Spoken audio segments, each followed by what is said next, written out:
Hello and welcome to Physical Attraction. This week we have a guest on the show, Rodrigo Aguilera. Rodrigo is an economist. He was born in Mexico and he lives in London, and his writing has appeared all over the place in various forms over the years. Specifically, in these episodes we'll be talking to him about his book, The Glass Half Empty, Debunking the Myth of Progress in the 21st Century.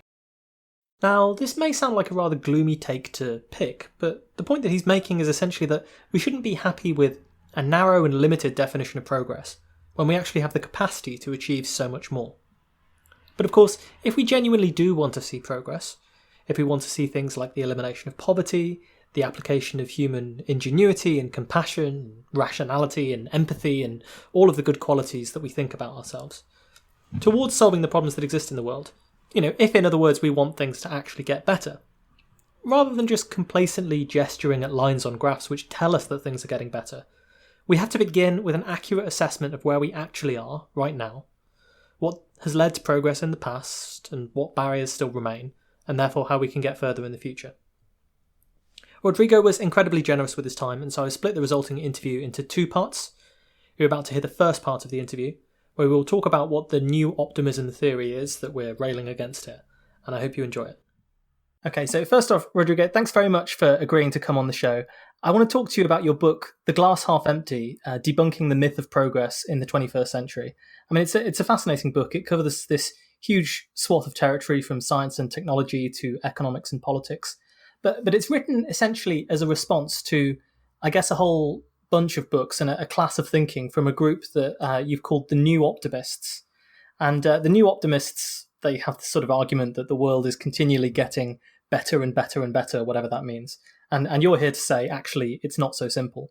So I think before we get into some of that, I'd like to sort of ask about your background and how you first came across the work of the New Optimists and what you thought about it. And then we can talk about characterizing their argument, and that will get us into the material covered by the book. Sure. Well, first of all, thanks for having me on the podcast. I love talking about this particular subject, obviously, because it's dear to my heart.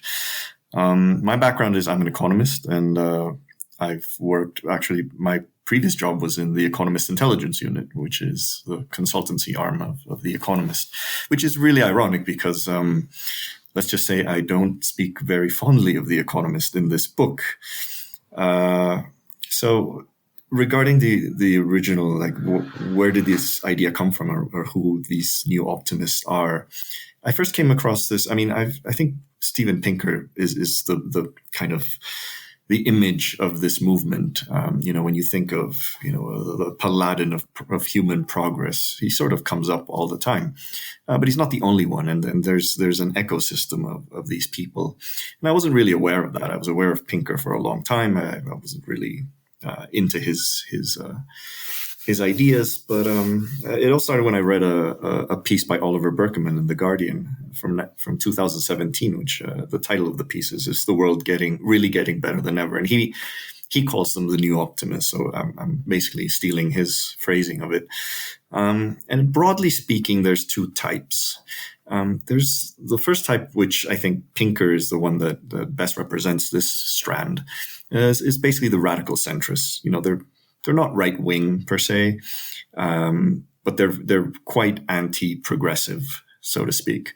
So I would put Pinker in this camp. I would also put the Economist because they frequently refer to the same argument when they're arguing against Bernie Sanders, for example, or when they were arguing against Corbyn.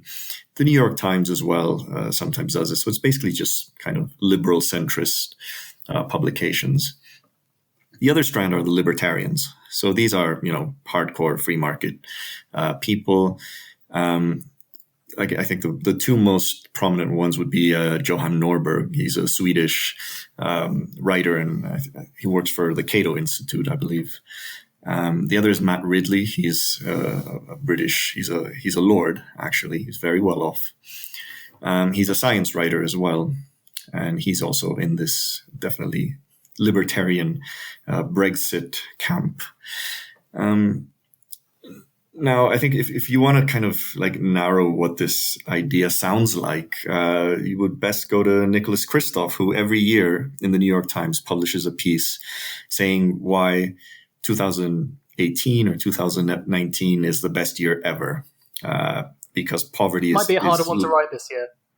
It will be very hard to write it this year. I think he might still give it a shot. But, I dare him to do it. His arguments are basically, It's not a sentiment that will fall on a receptive audience this time, I think. Probably not. I'm sure they can find a way to spin it. They can surely say, well, it didn't kill as many people as the Black Death. Yay, progress. That's our basis for comparison, of course, is 13th century levels of technology. Yeah, there's an issue where they cherry pick the base year that they're comparing. So when it's convenient, they'll pick 50 years. When it's convenient, they'll pick 200, or when it's convenient, they'll put 500. So I'm sure they can use the Black Death. Christoph keeps arguing every year is the best one because there's less poverty, there's more sanitation, there's higher life expectancy, more countries are democracies than ever before. And they're not that naive to say that it's just a straightforward trajectory. They admit that there's ups and downs, but definitely the long game is positive. And usually the reasons are either enlightenment or capitalism. Mm-hmm, mm-hmm. And so this is the sort of basic rhetoric of the new optimists, is you will have a lot of things that you can quantify, things like a certain poverty level, or perhaps it will be GDP, or maybe it will be, as you say, these things like the access to sanitation or healthcare and so on.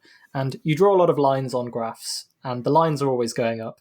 And the argument is that this is happening because of thing X, which is what they're seeking to defend. So when you split the new optimist into the two camps here, you sort of have the one camp that is the radical centrists, as you say, who are basically saying that, and I think fundamental to their argument as well is this idea that there's a big misconception about this, that people think the world is getting worse, but it's actually getting better, and we're here to explain why. And then in your two camps, the difference between them is not so much their conclusion as to what's happening in the world, but more a case of what to attribute it to. So in the case of your radical centrists, it's this idea that, okay, well, liberal democracy and these Enlightenment type ideals are the reason why things are relentlessly getting better and better and better. And in the case of your libertarians, the idea is that, they're sort of market fundamentalists, and the fact that everything has been exposed to the free market means through, the magic of competition or whatever it may be, that it's providing all of these wonderful things for people.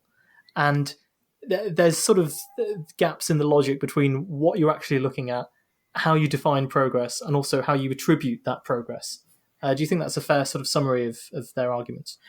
Yeah, it's very fair. I mean, Pinker's most recent book is basically called Enlightenment Now. So, it's a passionate plea on his behalf to, discard radicalism, which, he speaks against the sort of Trumpist radicalism from the far right, but he spares no expense in also bashing the left. And Pinker is a self-declared practically anti-progressive. He writes a whole chapter in Enlightenment Now that's basically against progressophobia, in which he states that progressives are actually against progress because that means they can pretty much still complain about things. And I think the point that you brought up is very important to understand this movement, in that this idea that things are much better that people feel is basically an argument of complaining is irrational. Like, if you don't agree with the facts and figures that they're presenting, then you're basically irrational. And this goes back to this kind of, from Pinker, it's very much from his also background as a kind of defender of secular humanism, anti-religious type, that he was not quite in like the new atheist camp fully, but he was definitely dipping his toes in that.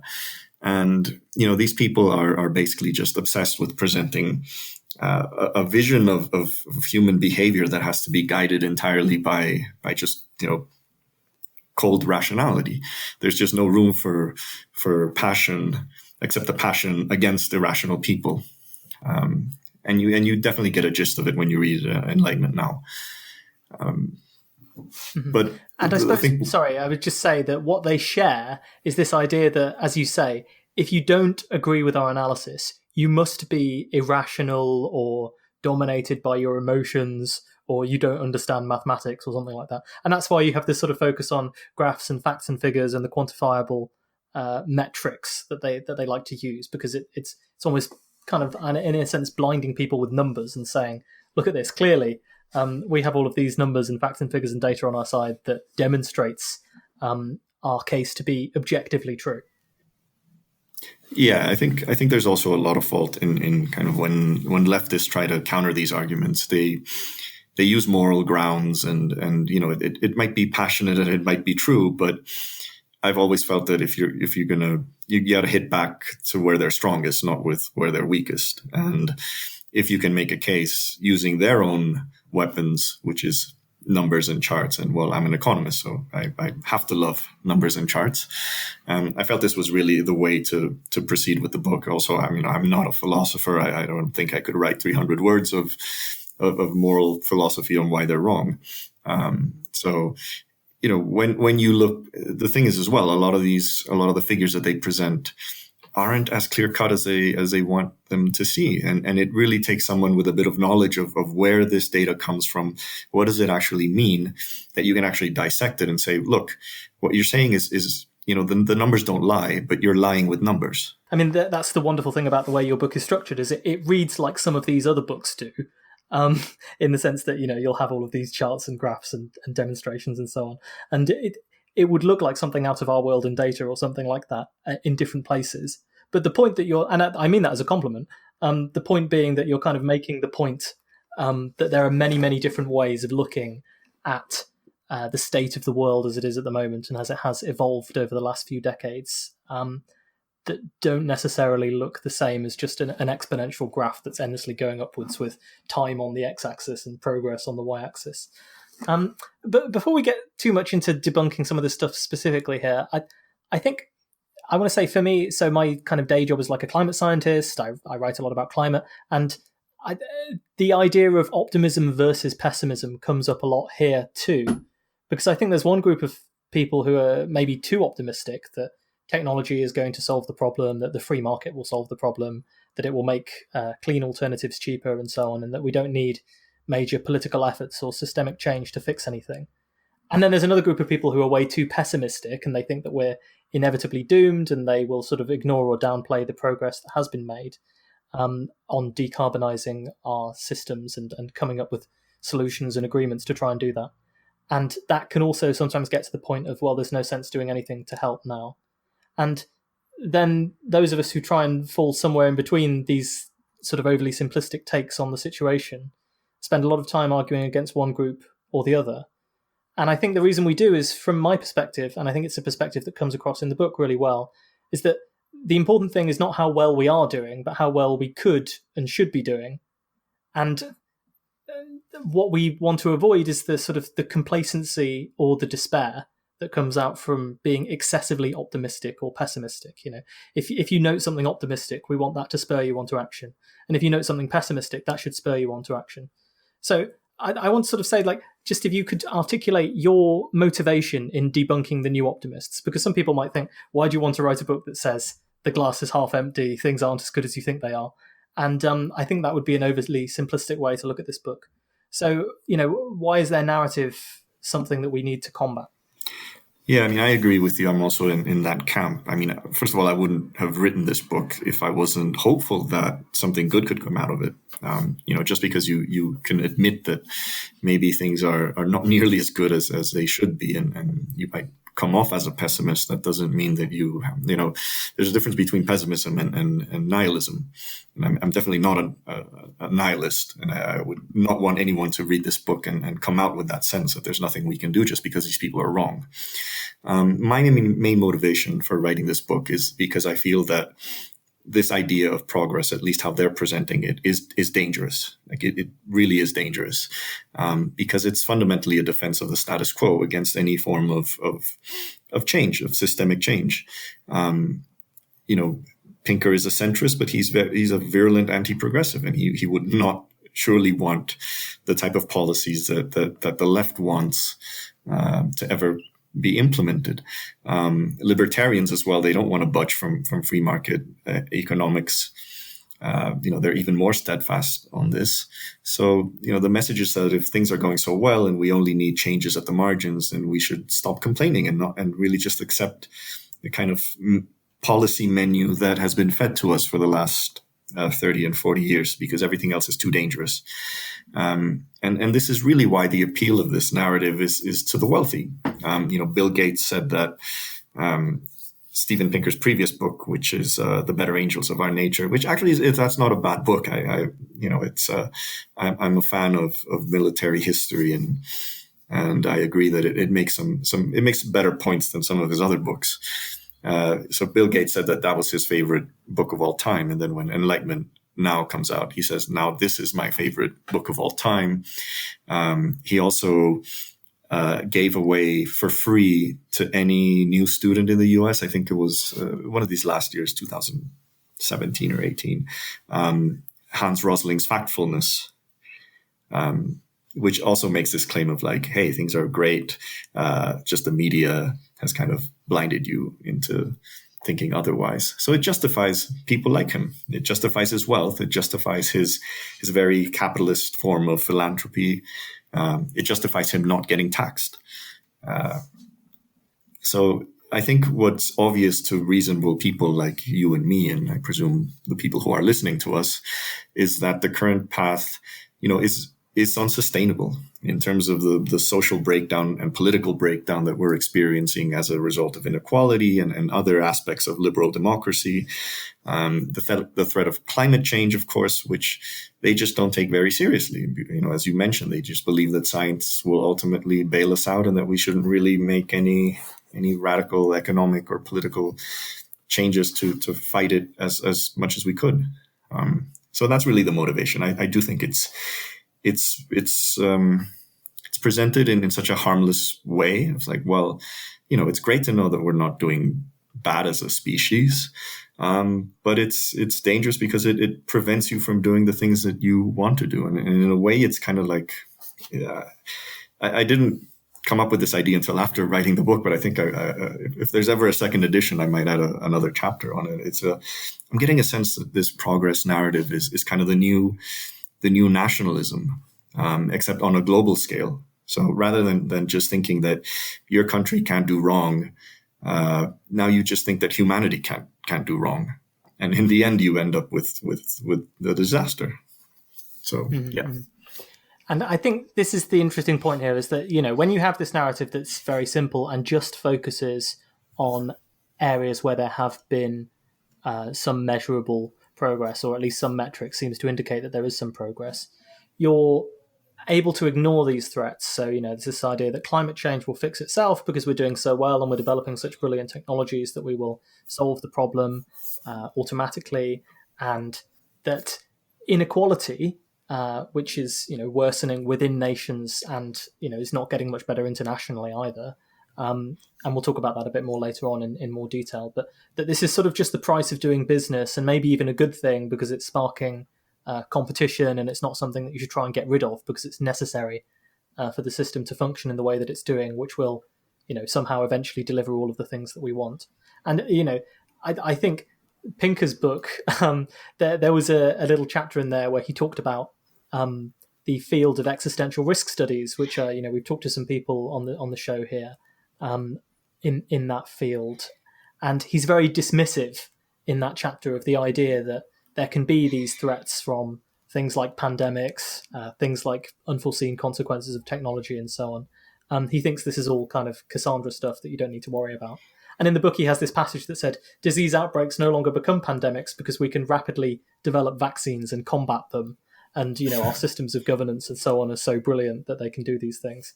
And, I think even when we just look back at the year we've just all lived through together, you can see why the oversimplification of this narrative is such a big problem, because he's dismissed the idea that we needed to be more prepared for a pandemic, or that there are things that should change about our governance system that would make us more prepared. And it's a mixed bag, because it's true that we have a vaccine very quickly, and a lot of that is down to scientific and technological progress. But it's also true that just saying that we have that innovation doesn't solve any of the logistical problems or prevent the pandemic from taking off in the first place. So I think it's kind of important to think about the ways in which this narrative is flawed because it's too simplistic and because of what it misses out, and because it allows us to have this sort of complacency towards problems that exist now and problems that might exist in the future as well. Yeah, I think their take on pandemics did not age well at all. And a funny thing is, I didn't, he mentions all these different existential risks and how, downplays all of them. You can't really focus on kind of countering each one. I didn't want the book to just be like a point by point debunking of everything he says. Which is why actually I didn't mention pandemics at all in the book. I focus mostly of the existential risk of climate change and nuclear warfare. But I mean, with the pandemic, it's just, it's just stunning how like even the examples that he gives is just so amateurish in the sense that like he brings up Ebola as one of the examples of how we sort of successfully prevented it getting worse. And you look at, the differences between Ebola and coronavirus. It's completely different disease in terms of, how you fight it, what are the economic impacts, etc. And especially with a disease of this nature. And I think what's really interesting about the virus, I think it's fascinating because, well, it's definitely not one of the deadliest viruses that we've ever faced, far from it. But I think there hasn't been a virus in human history that has such a capacity to destroy an economy the way COVID does. Just because of its very long incubation period. It just can spread so easily, so silently, and because it's so expensive to treat. When you die of influenza, you don't spend 4 weeks in a ventilator. Same with the Black Death. So this is a disease that really requires a lot of investment in treating it, because your hospitals just get swamped. And I think what I found really shocking during when the pandemic started is just the knowledge of how few beds there are in a hospital system. I think when you realize just how few there are, like I think London had something like 700 at the start of the pandemic, and then they raised it to 1,500, and that's like you think, Jesus Christ, like that's nothing. And in many cases, they were able to raise the number of beds available by discharging people back into care homes, who may have had COVID, that caused that in many, again, all of this is still evolving. So we'll have to see what the final verdict is on all this stuff. But it seems like that has probably contributed to the high rate of mortality in the early stage of the pandemic here in the UK. Yeah, definitely. I mean, I'm here in Mexico right now, so your listeners are aware. And in Mexico, the statistic is that 8 out of 10 people have died outside of a hospital. So if our hospital system hasn't collapsed, it's because people haven't even gotten to the hospital. So it's really like how close we've been to an even greater catastrophe. And what the sacrifices that happen. So this is not comparable to just any other virus. And so whatever he says about Ebola or even just aren't able to be applied to the situation. So, this success here is just not a good analogy of how we're going to respond to the next threat, which I think is a big flaw in their argument. Mm-hmm. And just on COVID, because I think we will get back onto the kind of where this leaves all of this stuff towards the end. But just thinking about the actual virus itself, we did an episode of this show a couple of years ago about the threat from viruses, and we always said that the worst one would be one that was incredibly deadly and had an extremely long incubation period, which would allow it to spread around the place before people realised that it was going to be a problem. We have this one now, which is not as deadly as it might have been, but it's interesting how the responses in different nations have depended, I think, a lot on that nation's history. So here in the UK, we know that specifically a lot of the planning that we had was for pandemic flu, like the swine flu in 2009. And that's why we had this idea to try and delay the peak of the epidemic rather than contain the virus. And then you look at countries in Asia, like South Korea and Japan and so on, where their response was guided by their experience with SARS and MERS in Korea as well.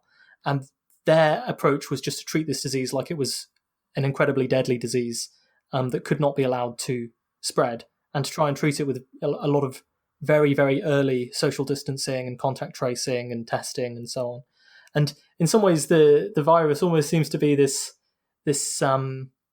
very cruel thing to be constructed for the way that our societies are run at the moment, right? Because, as you say, the low hospital capacity. Part of that is how, if you have this idea of a very slim state, a very efficient state, a state that's run like a business, and you can't justify within that lots of extra spare hospital capacity ready for a surge or ready for some disaster, right?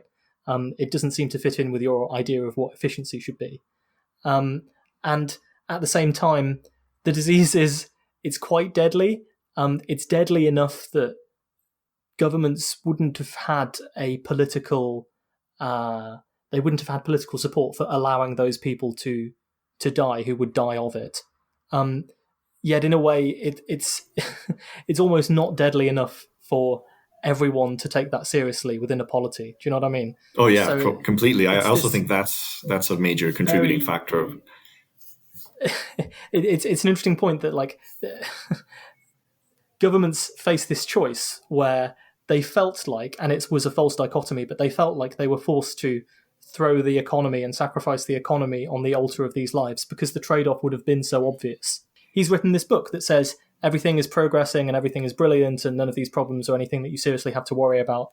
And therefore he can't even inquire into these problems and take risks seriously and take problems seriously because it would upset this overly simplistic narrative where everything is just getting better and all is for the best in the best of all possible worlds. And that's why I think, as you say, this narrative is so damaging. And you get the impression that he thinks that we're at the point where basically every problem that we face has a solution.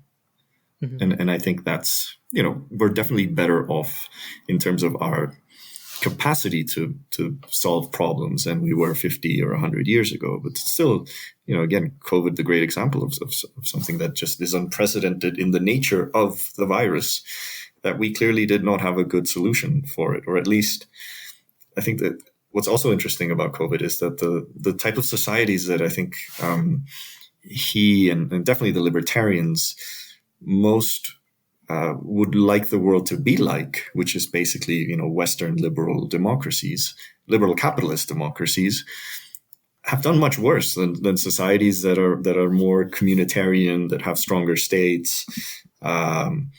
Again, the comparison with Asia is a classic example. I mean, I just can't imagine that you have such, flagrant flaunting of rules as you have in Britain or even in Europe. Which it says a lot of just why, certain types of mentalities are not always the best ones. Mm-hmm. So I think it's interesting as well, just when we're talking about this idea that progress has been made and, the new optimist philosophy is a graph of progress against time that's increasing. It's sort of looking back through history and thinking about how people have conceived of progress in the past and previous historical eras where people have had optimism about technology and moral progress. You bring up the Victorian era in Britain as an example of that. And I think it's just interesting to kind of talk about what do people mean by progress? And again, some historical perspectives where people could have made similar arguments about progress and then, turned out to be incorrect. The kind of historical take on that. Yeah, so I mentioned in the book that you could basically write the exact same argument that Pinker is making now if you were in Europe in June 1914. Because you had decades of uninterrupted relative peace. There were a few local wars, but not really a world war since the Napoleon period. You had an absolutely astounding amount of scientific progress during that period, an astounding increase in human prosperity as well. And then it all went down the drain with World War One. Not just World War One, but then you had the Great Depression, then you had World War Two. So these were a couple of decades where things were definitely not going in the direction that I think the Victorians would have wanted society to go. So, which is why, this idea that we can face certain risks and that these risks could have absolutely catastrophic consequences. You just can't be so nonchalant about it the way that Pinker is. Now, again, they play a lot on the long game, saying, well, yeah, World War I, World War II happened, but in the end, let's just forget about these blips. The movement is still heading up. And again, this is just very limited. I think we're going to speak a bit more later on kind of the statistical aspects of this. But in the book, I think we just need to redefine what progress is. And we just can't look at it as, well, point B is better than point A, therefore progress. I think that's just absolutely simplistic. And I give a definition in the book, which is, and I'm quoting it, progress is the historical development of increasingly effective norms and institutions that harmonize individual well-being with social cohesion, help mitigate conflict, and achieve all of this at minimum expense to other societies or the environment. One key point here, which is the minimum expense to other societies, I think should be obvious in terms of the Victorian era was great for Britain. It was not so great for a lot of other societies that were part of the British Empire at the time. As a Mexican as well, I can argue, well, Mexico is definitely better off after the Spanish conquest, but that doesn't mean that the indigenous people that lived here before are better off. Certainly, maybe in absolute terms they are, but they're basically to this day are kind of third-rate citizens in their original land. So you have to ask them whether this was an outcome that they would have desired. So, this sort of progress tends to be most vocal in the societies that are not being constrained by others in progressing. So it's easy for Americans to say that. It's easier for Brits to say that. The corollary to this definition is that progress is only real when we minimize the gap between what we can reasonably achieve and what we've actually achieved. Now, this, I can sense that someone like Pinker would immediately have an issue with this and say, well, we don't really know how good society could be if we did everything right. And of course, that's true. But we have a reasonable idea of what that is, even if we couldn't ascertain it. We can say, for example, that the US probably would be better off if it had universal healthcare. Like, that's a reasonable thing to say. And you don't really have to question that counterfactual much. We have countries that do well in certain things. That gives us the idea that, yes, we could be in that level if we did them. And if I were to give an analogy of like a kind of individual case, it's the example of well, graduating from high school is a good thing, right? I mean, no one would say that it's better to not graduate from high school than to graduate from high school. But if you graduated at high school at age 28 without, any like significant life circumstances having prevented you from doing that at age 18 when most people graduate, I would definitely say that there's reason to believe that that is not ideal, even though it is progress. Mm-hmm. So if you look at it from that perspective, I think is when you realize just how much more we could be doing now that we haven't done. And there's a term for this that Jason Hickel, he's written a couple of books. He's also very anti-Pinker. He's had a couple of rows with Pinker on Twitter, which are quite amusing.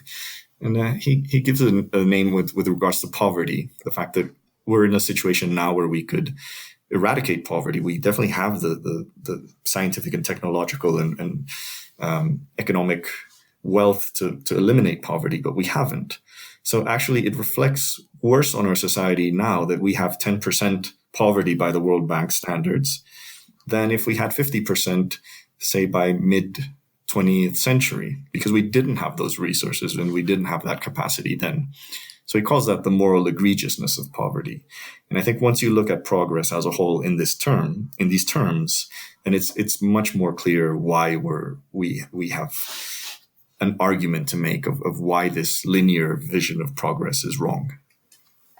So there are a few points I want to pick up on from what you've said there. The first one is this idea that the definition of progress can't just be we're at point A, which is higher than point B, and therefore we've succeeded. And one of the brilliant ways that you debunk this in the book is by pointing to Venezuela as an example. Because if you look at Venezuela's GDP per capita, which is the kind of metric that the new optimists would like, even after the economic crisis that has taken hold there in recent years, it's still doing better than it was 20, 30 years ago. So if you wanted to be a new optimist from Venezuela, you could say, well, everything that happened with Chavez and Maduro and so on has led us to this point where we're better off than we were 20 years ago. And therefore, clearly, these systems have succeeded and worked. And this sort of kind of flies in the face of the sort of argument that a lot of the people, especially on the libertarian wing, who are pointing to Venezuela as this terrible tragedy, would say. Would you want to talk about that argument a little bit more?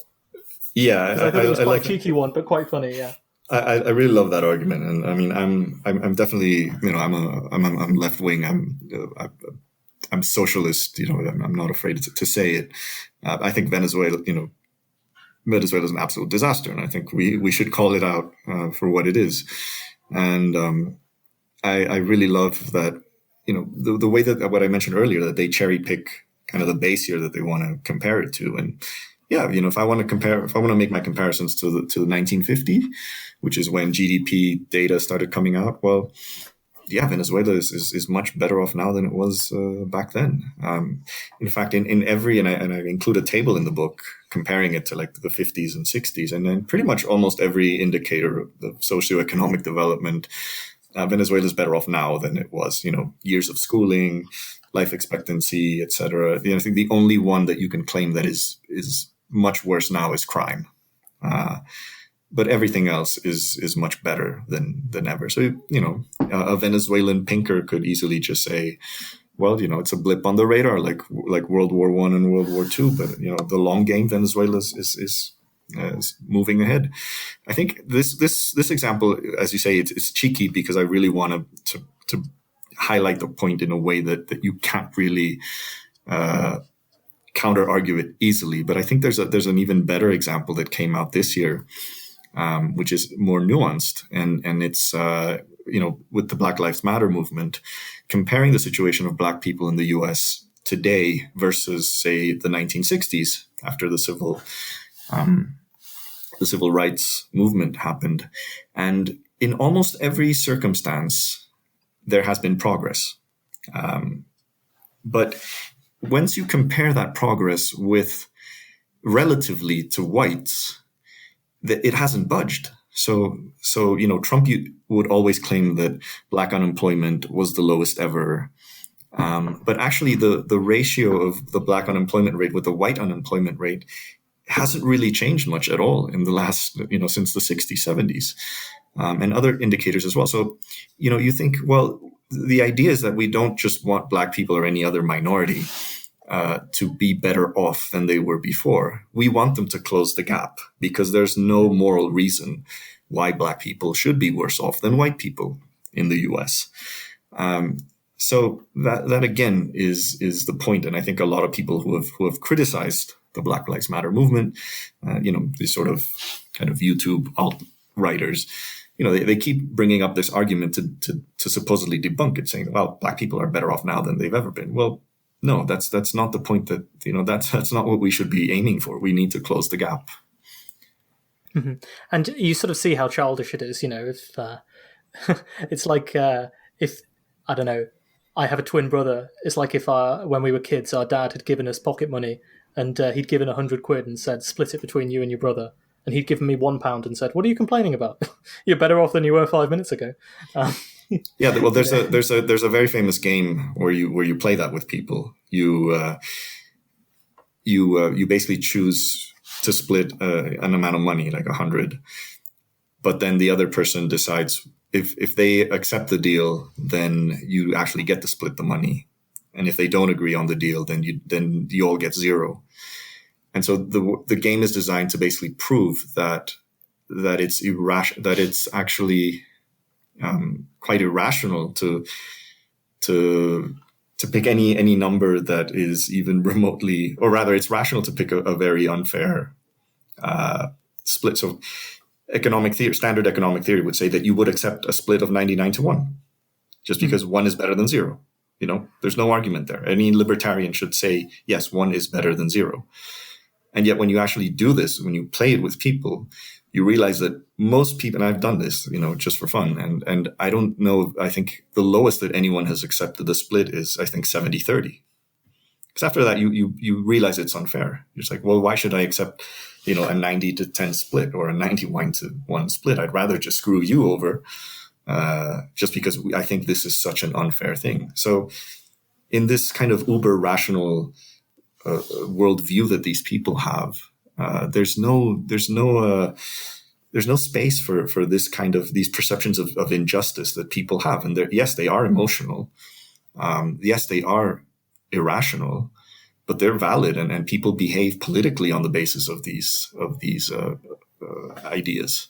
That's what he doesn't understand. That's why he doesn't understand why inequality is such a problem, and why he just discards it and literally says that inequality is not a factor in human well-being. And I think, it's interesting. So there's a few things that we can come onto here, but I think one thing that is an interesting strand that I want to talk about is you talk about this idea, okay, let's say we're all who the neoclassical economists think we should be, and we're these kind of rational people who maximize our self-interest. And the only thing that we care about is, preferably measuring it in a dollar value, then you would accept a society that does this 99-1 split, because you still get the one. And that's how you rationally maximize your own self-interest, rather than blowing up the whole thing and saying, no, I won't accept a society with a 99-1 split. I'd rather we both get nothing. And yet, as you say, in politics, when we see, votes taking place, it's an interesting thing. Someone came and they were talking about the Brexit vote to Brexit voting people in the north of England, which has historically had disadvantages over the rest of the country, and they tried to persuade them not to vote for Brexit by saying, well, the GDP is projected to go down by X, and the response from the audience was just, that's your GDP, not ours. So people don't feel like if people don't feel like they're getting a fair deal, you're not going to be able to persuade them that they should kind of take the crumbs from the table if that's how it's perceived and if that's how it is. And the other thing I want to talk about when it comes to this idea of the influence of the ideas of economists, which, as Keynes told us, basically run the world, is,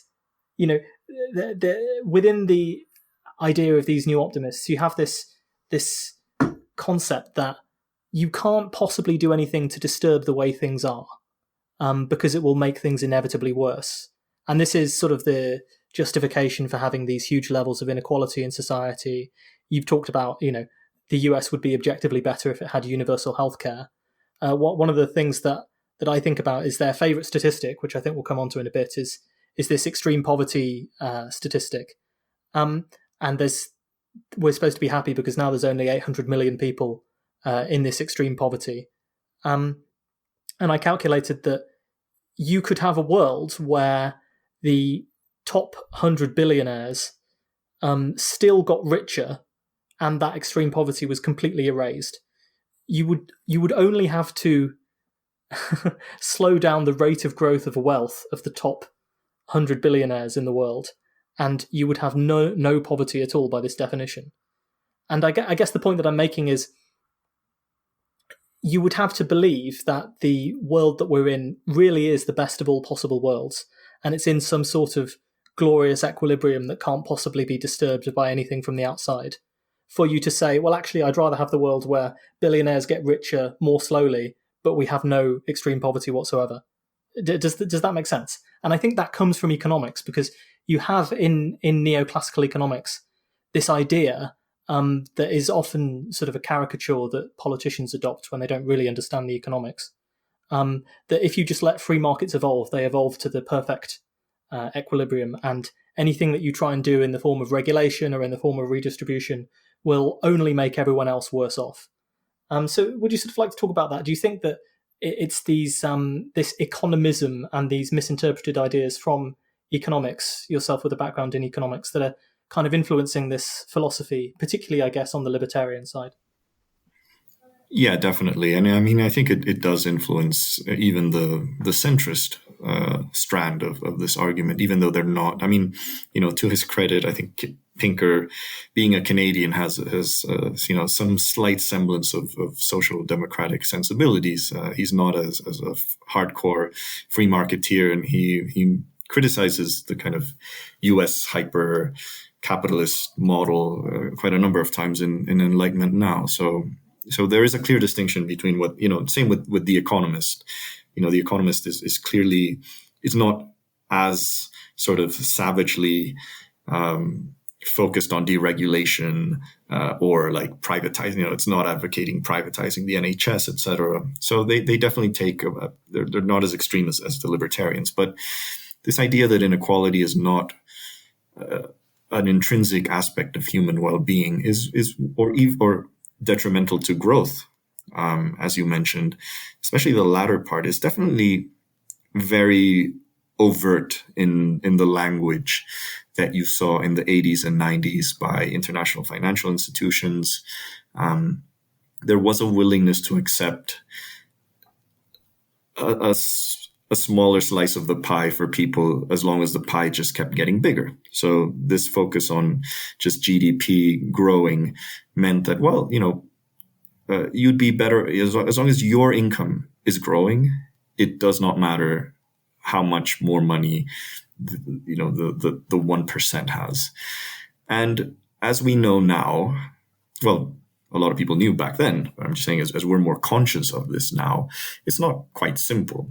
For example, the fact that there are more billionaires and that they are more and they have more wealth than they ever have also means that wealth translates into political power. And it means that it translates into policies that actually just help them get richer rather than the rest.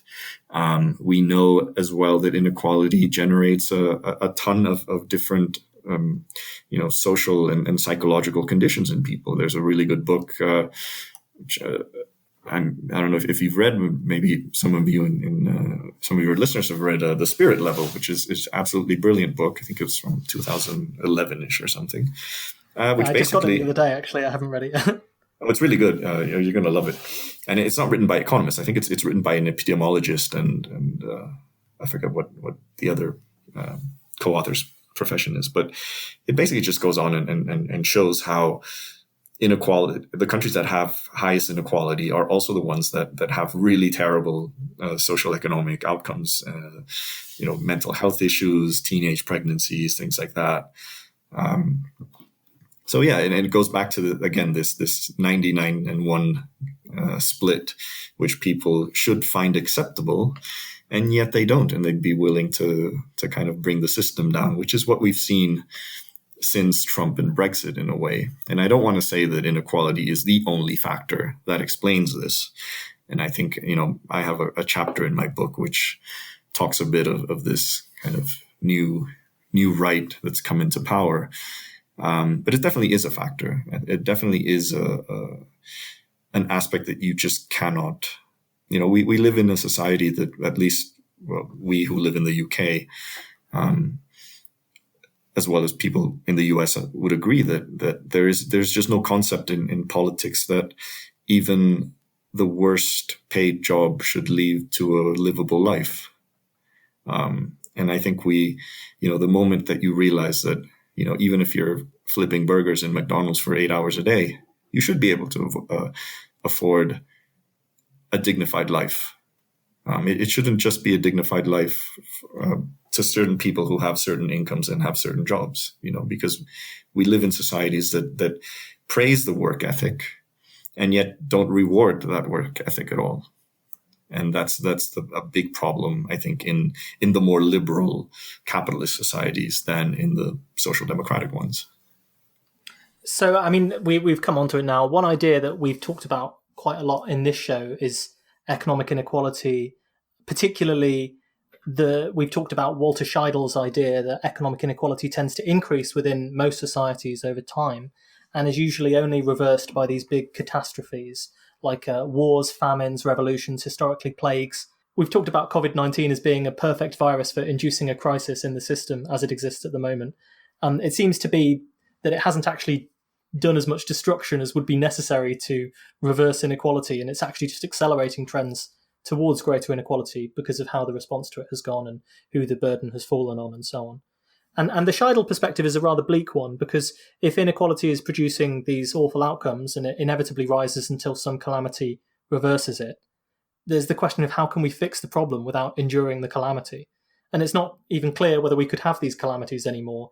Whether we could have a World War II style mass mobilization war in the age of nuclear weapons is not clear. And obviously, it's not a desirable way to fix your problem if you can find some other way to puncture the growing inequality before it gets to this crisis level.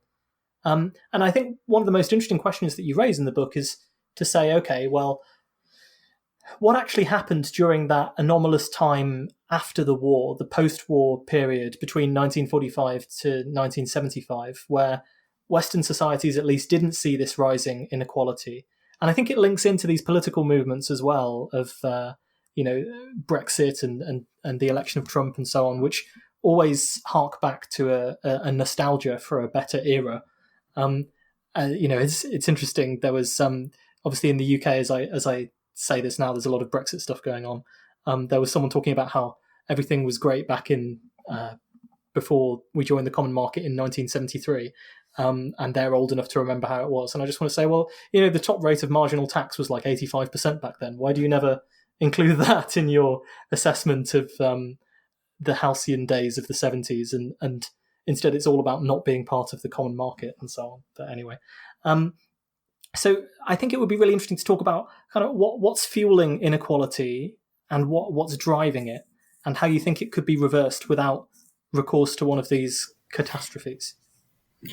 Yeah, so going back to the Walter Scheidl's point, which I think is very compatible with elite theory, which I bring up in the book quite extensively, this idea that over time, any kind of political organization tends toward hierarchy, tends toward being less democratic than it was when it started. So you could, this is really horrible to say, but you could say that I guess inequality is kind of the default situation as far as human nature and human organization goes on, because naturally people who come to power eventually want more power. And through that power, they will take interests that benefit themselves, whether it is either capturing rents that they should not be capturing, or just making it easier to blur the lines between political power and economic power, which I think is what we see in countries like the UK or the US, which aren't, kleptocratic in the way that we would see like a third world country steal its own resources for the ruling class, but rather it's just a revolving door in which politics becomes an agent for economic elites to basically do whatever they want. And there's been studies on this. I quote them in the book that sort of show that, the outcome of legislation in the US basically favors elite interests rather than the public good. And if I could just interject briefly, yes. Sorry, just economically speaking as well, the focus on growth as the panacea that solves all of the problems rather than redistributing what we have happens to be a solution that also favors people who have wealth at the moment. Whether it's Trump touting the stock market, which benefits the half of Americans who own stocks, and particularly the wealthiest by the largest amount, but not anyone else. You can sort of see how there is a tendency, even in a simple financial system that allows capital to make returns on itself, towards greater inequality over time, because the haves get more rewards out of the system than the have-nots. Mm-hmm. Yeah, I think that if you could sum it up, it's basically inequality is a political choice. And I think during that period, the post-war period, that inequality was successfully brought down. You had a combination of factors that you didn't have before and you don't have since. And well, one of them is there was a very high rate of unionization. So unions are actually very effective in terms of regulating inequality because it gives employees a voice on how to organizing and getting higher wages than they would if unions didn't exist. As you mentioned, the high marginal tax rates, 80, even 90% was not uncommon during this period. And I think I need to really hammer in a point that a lot of people fail to understand what a marginal tax rate is. It's not the tax that you pay. It's really the tax that you pay after a certain point. So, people like you and me would not be paying that 80, 90%. but Bill Gates definitely would. So it's this willingness to just not tax the rich, the very ultra rich, that is quite unique in our day and age, or rather unique after the post-war period.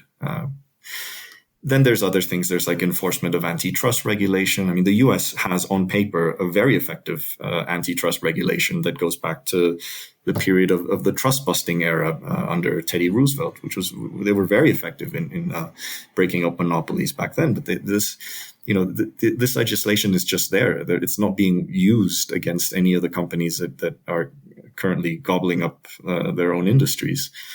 You also had things like capital controls, which prevented money from flowing as easily as now across borders, because that's just, if one country decides to tax, the problem with globalization, and especially the globalization of capital, is that it's very hard for a single country to really implement an effective policy against inequality when it involves certain things like, well, how do I tax the 1%'s wealth? Well, the 1% is just going to move it offshore or move it to a different jurisdiction. And you have countries like Ireland, you have countries like the Netherlands, and you have all these, British overseas territories that basically exist to help out corporations and individuals do this. And you also had state control of social services, which in many cases, contrary to what the libertarians think, is a more efficient way to run them. And at least it guarantees, it might not be as good a service for those who can pay a private service, but it guarantees at least more egalitarian access to those services. So I think, the reason that some societies have chosen to not go down this path that like the UK and the US is an effort. There's some really good statistics that I make a chart in the book, and it's if you compare there's a widely known indicator of inequality, which is the Gini index, and in most unequal societies would have a Gini of over 0.40, more or less. If you're under 40, you're kind of okay, and there's a tiny few countries that have like low, like 0.30 or upper 0.20s. But actually, some of these very equal egalitarian societies actually have really high Gini levels before taxation and redistribution, which means this includes like a lot of the Nordics, it includes Germany. So the only thing that's basically keeping these countries from having US levels of inequality is the welfare state. And the welfare state is expensive. It requires taxation. So one of the solutions that I propose in the book is, well, if we're going to address inequality, is that we're better off doing it at the root, which is directly where this inequality happens, which is within companies and between companies. And that's where you get into a bigger discussion of whether capitalism is the ideal 20th century economic model, especially because as time goes by, as populations age, after crises like COVID, a lot of countries will not have the same resources that they had before. It's going to be more and more expensive to maintain, if you're not Norway that's blessed with oil and a gigantic sovereign wealth fund, even what rich Western European countries are going to find it increasingly difficult to maintain the quality of life that they have now. So that's a very difficult question. I think that is why we need to have, as I mentioned in the book, there's a soft critique of capitalism, which is, well, how do we reform it at the margins? What do we change here and there? And, this is definitely necessary. I think it's the minimal level of discussion that we need to have. There's also a hard question of whether capitalism itself is an ideal model for the future. Thank you for listening to this episode of Physical Attraction, and thanks again to Rodrigo Aguilera for coming on the show. You can find his book, The Glass Half Empty, on sale at Repeater Books in ebook and paperback form right now, and you can catch up with his writings at the LSE blog and in other places. I really do recommend the book because it dives into a whole range of different issues, from economics to politics, social issues, in far more depth than we had time to catch up with even in the course of these interviews. And you'll find a lot to contemplate there and think about one way or the other. It's very, very thought-provoking and an antidote to a type of argument that we see a lot of these days. Remember, you can find us on the web at physicspodcast.com. We rely on your donations to keep the show going, which you can do via the PayPal link on that website. You can also subscribe to the show at patreon.com/physicalattraction. If you did that, you would have heard this episode months ago, as all the episodes there are released pretty much the second I've finished editing them, alongside numerous bonus episodes which are only available to subscribers. Thank you so much to everyone who's currently supporting the show and all of your favourite independent content creators that way. It means an awful lot to me and them that you can help them in doing the things that they want to do and spending time on them.